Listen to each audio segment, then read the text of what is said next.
दिल्ली में कोरोना की वर्तमान स्थिति के बारे में दिल्ली सरकार के स्वास्थ्य मंत्री सत्येंद्र जैन ने मीडिया से क्या कहा, देखिए। और आपको जो हेल्थ बुलेटिन है रात के 12 बजे तक का अगले दिन सुबह मिला करेगा, जिससे कि डेट का कंफ्यूजन खत्म हो जाए। पूरे दिन 24 घंटे की एक डिटेल रात के 12 से रात के 12 बजे तक मिलेगी। तो कल के 310 केस मिलेगा। आंकड़ा कब का है सर? ये कल रात के 12 बजे। ये अभी तक आपने भेजी नहीं जो कि आने वाली मैंने इसलिए नंबर पूछ किया है। अभी बाकी सारी चीजें इसमें लोडिंग में है। सर बहुत अहम बैठक होने वाली है आप लोगों की और बहुत चीजें निर्भर करती हैं इस बैठक पर प्रधानमंत्री के साथ। किस तरीके के सुझाव दिल्ली लेके जा रही है ताकि दिल्ली में अर्थव्यवस्था पटरी पर लौट सके? देखिए, सुझाव तो काफी बनाए गए हैं, डिस्कशन हुआ है और तो सुझाव तो प्रधानमंत्री जी के दिए जाएंगे, मीडिया को तो पहले नहीं दे सकते। नहीं, लेकिन सर दिल्ली सरकार जो पहले उन्होंने कहा था, सीएम ने कहा था कि कंटेनमेंट जोन को आप रेड जोन करिए, बाकी दिल्ली को आप छूट दीजिए। वो जरूर एक अहम मुद्दा रहेगी आज की मीटिंग में। देखिएगा, कई सारे मुद्दे अहम मुद्दे हैं, सारे प्रधानमंत्री के सामने रखे जाएंगे, उसके बाद आप लोग कर दिया जाएगा। सर और एक सवाल, जब सीएम हमेशा बोलते हैं कि one has to learn to live with the virus, तो दिल्ली में क्या ये स्थिति है कि अगर बहुत ज्यादा स्पाइक हुई केसेस में तो आप संभाल सकते हैं स्थिति को? बिकॉज केसेस हर दिन तो बढ़ ही रही हैं। दिल्ली में भी, पूरे देश में भी, पूरे संसार में सब जगह केस बढ़ रहे हैं। ये समझना पड़ेगा कि कोरोना जो वायरस है, अब ये कोई 2 या 3 महीने का नहीं है, ये काफी लंबे समय तक रहने वाला है, पूरी दुनिया में रहने वाला है। और उसके साथ सीखने नए तरीके हमारे को किस तरह से कोरोना के साथ रखा जाए, बिल्कुल इसके बारे में नए नए तरीके निकालने पड़ेंगे। जहां तक कई लोग पूछते हैं कि लॉकडाउन क्यों किया था, पहले इसके ये वायरस कैसे काम करेगा, किस तरह से फैलेगा, कुछ भी आइडिया नहीं था। अब इसके बारे में 2 महीने के अंदर काफी क्लियर नॉलेज मिल गई है, किस तरह से फैलता है, कैसे इफेक्ट करता है, लोगों की हेल्थ के ऊपर कैसे इफेक्ट करता है, काफी कुछ इस बारे में पता लगा। और हमें जरूर इसके बारे में सीखना पड़ेगा कि वायरस के रहते भी हम कैसे पढ़ा रहे हैं। तो हम इसके लिए तैयार हैं सर? दिल्ली इसके लिए तैयार है? सभी को तैयार होना पड़ेगा। सवाल सर आज जो मीटिंग होगी उसमें आप भी रहेंगे? सीएम मीटिंग सर एक सवाल ये भी है कि दिल्ली की वस्तुस्थिति की अगर हम बात करें, नंबर्स बढ़ रहे हैं लेकिन कंटेनमेंट जोन नहीं बढ़े हैं बल्कि कम हुए हैं। ऐसा किस तरीके से है, किस तरीके से मामले आ रहे हैं और क्या इन्हीं जोन से ज्यादा टेस्ट कराए गए हैं? इसकी देखिए, कंटेनमेंट जोन में सबसे ज्यादा टेस्ट कराए जाते हैं। अगर उसी कंटेनमेंट जोन में दोबारा से निकल रहे हैं तो उसको तो फिर दोबारा से नोटिफाई नहीं कर सकते। तो कंटेनमेंट जोन ना बढ़ने का कारण ये है कि पहले हमने इतने सारे बना रखे हैं, 100 नंबर एक शहर के अंदर इतने सारे जोन, काफी सारे। तो वही सर एक बार अगर एक्सप्लेन कर देंगे प्रधानमंत्री जो फिर आप लोग आज एक्सप्लेन करेंगे ही करेंगे, तो ये इस चीज को किस तरीके से आप रखेंगे? देखिएगा, मैं दोबारा से सर प्रधानमंत्री जी के सामने जो भी रखेंगे उनके पास रखने के बाद ही आपको अच्छी होगा। सर डेथ कमेटी क्यों अनाउंस करनी पड़ी दोबारा से? सभी राज्यों में होती है, तो दोबारा से करने की जरूरत नहीं है। हमने जो नए ऑर्डर इशू किए हैं कि कोई भी अस्पताल शाम के 5 बजे तक पुराने दिन की उसको डेथ के बारे में बताना होगा। कई लोग नहीं बताते हैं या लेट बताते हैं, कई दिन के बाद बताते हैं। उनको कहा गया है कि पहले दिन के बारे में अगले दिन उनको विद डेथ समरी पूरी डिटेल बना के दें, बस। सर वो एक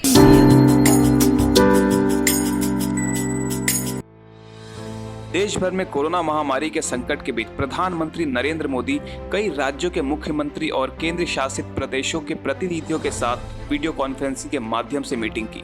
बिहार के मुख्यमंत्री नीतीश कुमार भी इस बैठक में शामिल हुए।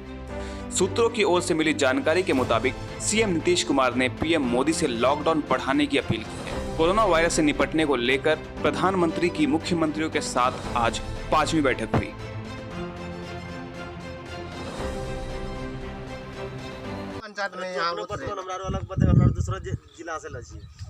आप लोग कहाँ से आए हैं? असम तिनसुकिया से आए हैं हम लोग। तिनसुकिया से कितने बजे पहुँचे? हम लोग यही 10-11 बजे रात को पहुँचे हैं।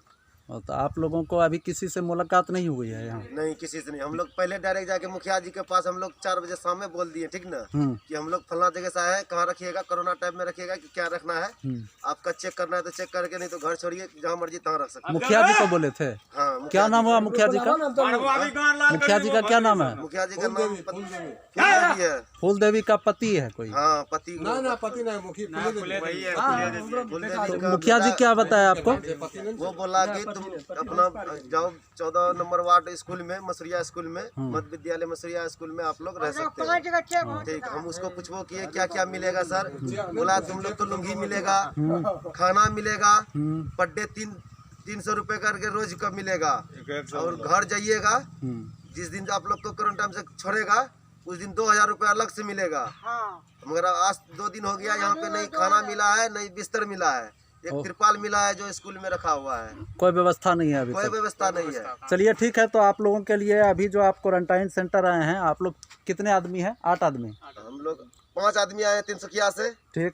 3 आदमी आए हैं दिल्ली से, 3 आदमी दिल्ली से आए हैं, 5 असम से, 8 आदमी है टोटल आप लोग। चलिए ठीक है, आप लोग जो है अपना बचिए और अपने परिवार को भी बचाइए, हम यही कहेंगे आप लोगों को।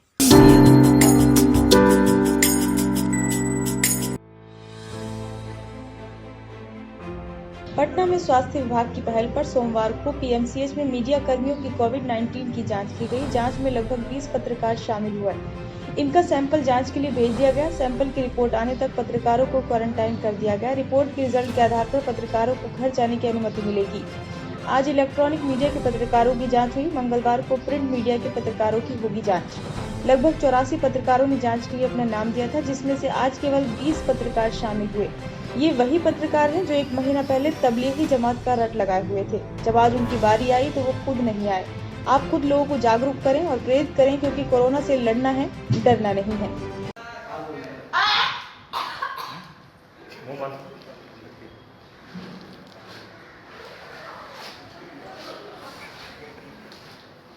मुंह से सांस लेना है, मुंह से सांस लेना है, मुंह से सांस लेना है।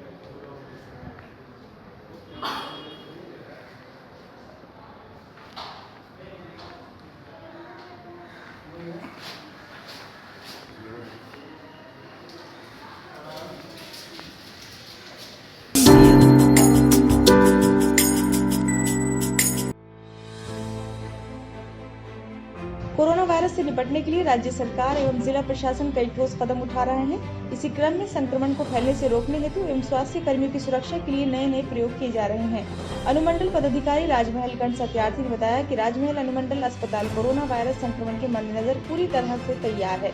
उन्होंने बताया कि अनुमंडल अस्पताल में कोरोना संक्रमित या संदिग्ध संक्रमित मरीजों के लिए 100 बेड तक की सुविधा दी जा सकती है। उन्होंने कहा कि अनुमंडल अस्पताल में फिलहाल आईसीयू वार्ड में 5 बेड हैं, जिनमें 3 वेंटिलेटर्स, एक्सरे मशीन की सुविधा उपलब्ध है।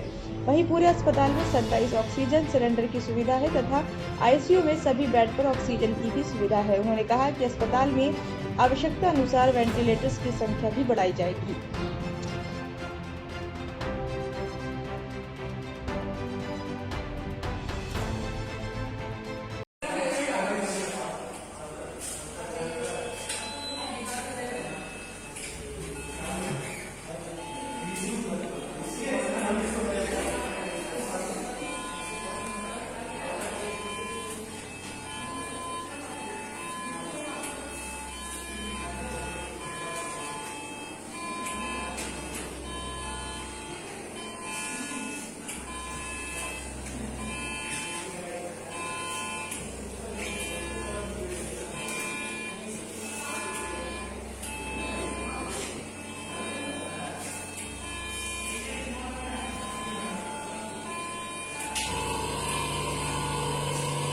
ये कौन सी मशीन है? ये पोर्टेबल एक्सरे मशीन है, नया यहाँ पर कोविड की लाया गया। और कोविड के पेशेंट होते हैं, इन्फेक्शन कोविड का मोस्टली लंग्स पर होता है। जो लंग्स में पानी जम जाने के कारण वो सही से काम नहीं कर पाता है। और एक्सरे कितना इन्वॉल्वमेंट लंग्स का है, ठीक है, या उसमें इन्फेक्शन हो गया है और वो हैवीनेस आ गया है, और उसके आधार पर हम ये निर्णय ले सकेंगे कि इसको हमको पेशेंट को आईसीयू में रखना है या बाहर रखना है, या इसका लाइन ऑफ ट्रीटमेंट चेंज करना है। ये इसका बहुत गाइड होता है। इन्फेक्शन को गाइड करने में कहाँ तक इसको पहुंचे हैं और हम इसको किस प्रकार का ट्रीटमेंट दे सकते हैं। और ये कौन सी मशीन है? ये वेंटिलेटर है। और वेंटिलेटर का कोविड में कैसे उपयोग हो सकता है? वेंटिलेटर का उपयोग जैसा बताया ही है, इनका इन्फेक्शन लंग्स में होता है। लंग्स में इन्फेक्शन होने के कारण वो वहाँ पर पानी जमा होता है, जिससे ऑक्सीजन सप्लाई वो सही ढंग से नहीं ले पाता है और कार्बन डाइऑक्साइड को बाहर नहीं निकाल सकता है।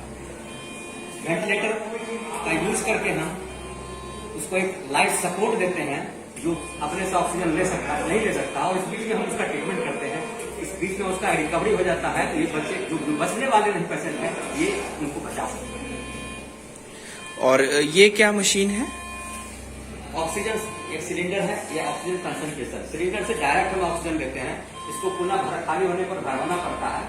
कंसंट्रेशन का यूज है कि हम इसको लगातार कुछ 24 घंटे तक नहीं है सिलेंडर, तो इसको यूज इसके बदले में कर सकते हैं, लेकिन इंटेंट होता है उससे हम लगातार ले सकते हैं। और कोविड के पेशेंट में ऑक्सीजन की अति आवश्यकता है, प्रत्येक बेड के लिए एक ऑक्सीजन सिलेंडर लगता है। ये भी ऑक्सीजन सिलेंडर है, right? This one is oxygen cylinder and और ये क्या है? वेंटिलेटर। ये वेंटिलेटर है।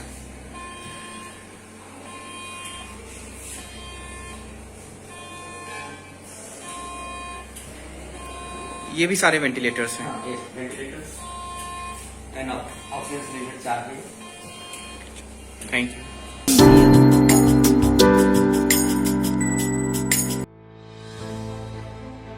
कहलगांव अनुमंडल के सनहोला प्रखंड अंतर्गत अमंडंडा थाना क्षेत्र के प्रवासी जो कि बेलसर गांव का रहने वाला था, ये रांची में किसी कारणवश झारखंड की रांची में फंसा हुआ था। रांची से साइकिल चलाकर अमंडंडा थाना क्षेत्र के बेलसर गांव पहुंचा तो ग्रामीणों ने उसे कहा कि पहले स्क्रीनिंग जांच कराने की बात कहकर गांव से बाहर निकाल दिया। 7:30 बजे रात में जब कैलांचल टाइम्स के रिपोर्टर ने देखा तो हालचाल लिया तो उसने आप बीती बताई, तो रिपोर्टर ने 2 पैकेट बिस्किट पानी दिया। फिर प्रखंड विकास पदाधिकारी अरविंद कुमार से बात की तो रिपोर्टर ने रोड वर्किंग वाली गाड़ी पे चढ़ा के उसे ताडर क्वारंटीन सेंटर भेज दिया।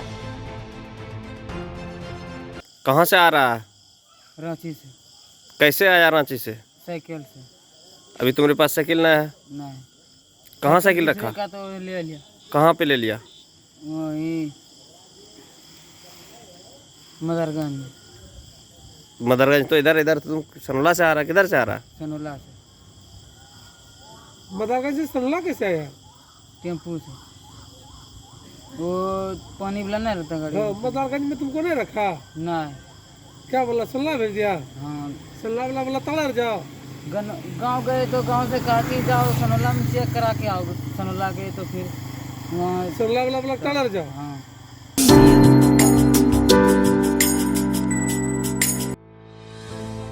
पुलिस अधीक्षक गोड्डा श्री वाइस रमेश के द्वारा गोड्डा कॉलेज में बने प्रवासी लेबर रिसेप्शन सेंटर का औचक निरीक्षण किया गया एवं ड्यूटी पर तैनात पुलिस कर्मियों के रहने और खाने की व्यवस्था का समीक्षा किया एवं खुद को सुरक्षित रखने पर ड्यूटी करने के आवश्यक दिशा निर्देश दिए गए।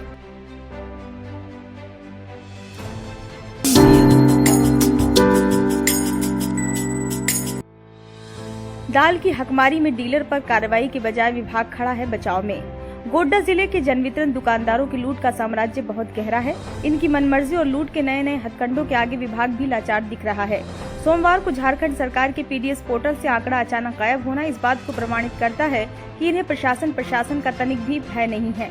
गौरतलब हो कि रविवार को मेहरमा और बुआरीजोर में दाल वितरण का फर्जी आंकड़ा सरकार के पोर्टल दिखने के बाद जिला आपूर्ति पदाधिकारी देवेंद्र सिंह ने सभी एमओ को शौकात जारी कर 24 घंटे में स्पष्टीकरण देने को कहा था, लेकिन जब मामला मीडिया में तूल पकड़ने लगा तो यही अधिकारी डीलर पर कार्रवाई की जगह उनके बचाव में बयान देते नजर आए। उन्होंने अपने बयान में कहा कि ये गड़बड़ी एनआईसी से हुई है। पोर्टल पर भूलवश दाल की एंट्री हुई है जिसे एनआईसी से दूर कराया जा रहा है।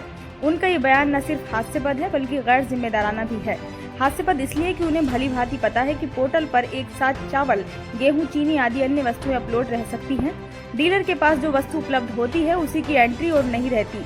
उसे जीरो करके डीलर लाभुकों को राशन उपलब्ध कराते हैं। पॉश मशीन में ये सुविधा ऑफलाइन और ऑनलाइन दोनों तरीके से मौजूद है और गैर जिम्मेदाराना इसलिए है कि जब ये भूल मशीनी है जिसे एनआईसी सुधार कर सकता है तो अपने कनीय पदाधिकारी को शौकास क्यों किया गया, पोर्टल से डाटा क्यों हटाया गया, रातों रात आवंटन लिस्ट कैसे बन गई जबकि अभी सिर्फ 1 माह का ही दाल गोदाम में मौजूद है। ऐसे कई सवाल हैं जो विभाग के कार्यप्रणाली पर डीलरों को बचाने का संदेह पैदा करता है।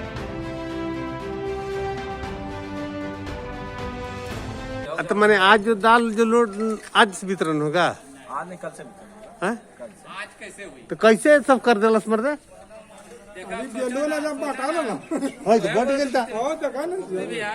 उठल नहीं खे देखा बढ़ रहा है, क्या करवा? आज उठ जाए तो कोई बात ना रहे। अभी देखला है थी साहब के आदेशानुसार बांटेंगे हम लोग। वो तो है ही है। ओकरा से भाग के कहाँ जीवो?